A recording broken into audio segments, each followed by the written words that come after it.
మకర రాశి వారికి హోళికా పూర్ణిమ సందర్భంగా ఒకవైపు ఏలనాటి శని చివరార్ధకాల సమయంలో ఉన్నప్పుడు గ్రహ దోషాన్ని ఎలా తొలగించుకోవాలి, గ్రహ ఐశ్వర్యానికి ఎలా స్వాగతం పలకాలో ఈ వీడియోలో సవివరంగా సంపూర్ణంగా తెలుసుకుందాం.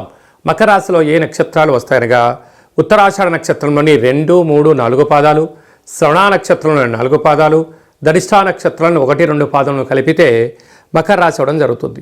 చాలామందికి పుట్టినటువంటి కాల సమయంలో డేటా ఆఫ్ బర్త్లు లేనటువంటి కారణం వలన పేరు యొక్క మొదటి అక్షరాన్ని అనుసరిస్తూ ఆ రాశిని తెలుసుకునే ప్రయత్నం చేద్దాం. జూ, జే, జో, ఘా, గి, బో, జా, జి అక్షరాల వారందరూ కూడా మకర రాశి జాతకులే.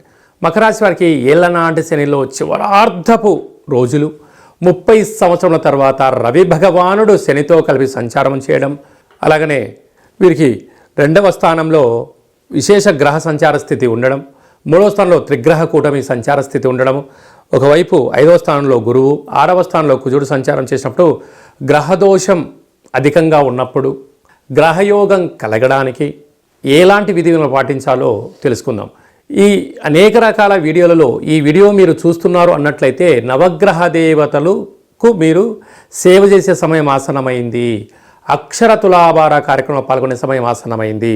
30 సంవత్సరాల తర్వాత రవి భగవానుడు శనితో కలిసి ఉండడం, ఏలనాటి శని పూర్తిగా వెళ్ళిపోయే సమయం ఆసన్నమైనప్పుడు ఆ అక్షర తులాభారంలో పాల్గొనడం వలన, రవి తులాభారంలో పాల్గొనడం వల్ల ఆరోగ్యము, శని భగవంతుడి యొక్క తులాభారంలో పాల్గొనడం వల్ల ఆయుష్, ఆరోగ్యం, ధనవంతులు కాబోతున్నారు.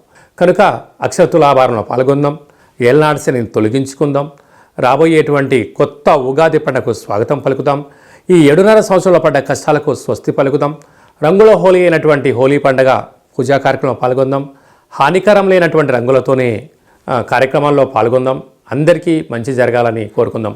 నీటి వ్యాపారస్తులు, హోటల్ వ్యాపారస్తులు, డాక్టర్లు, మెడిసిను, అన్నదానము, సాఫ్ట్వేర్ హార్డ్వేర్ ఉద్యోగస్తులు, వ్యవసాయ సోదరీమణులు, గృహ భవన నిర్మాణ కార్యక్రమం చేసేవారు, స్వయంవృత్తులు, అలాగే మార్కెటింగ్ రంగంలో ఉండబడిన వారు విదేశాలకు వెళ్ళాలని కోరిక చాలా మంచిదే.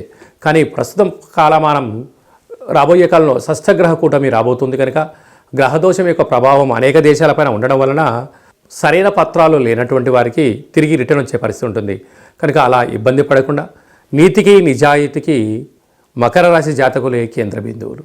కనుక ధర్మబద్ధంగా ఉండండి, మంచి జీవితానికి స్వాగతం పలకండి, కష్టాలకు స్వస్తి పలుకుదాం, ఐశ్వర్యానికి స్వాగతం పలుకుదాం.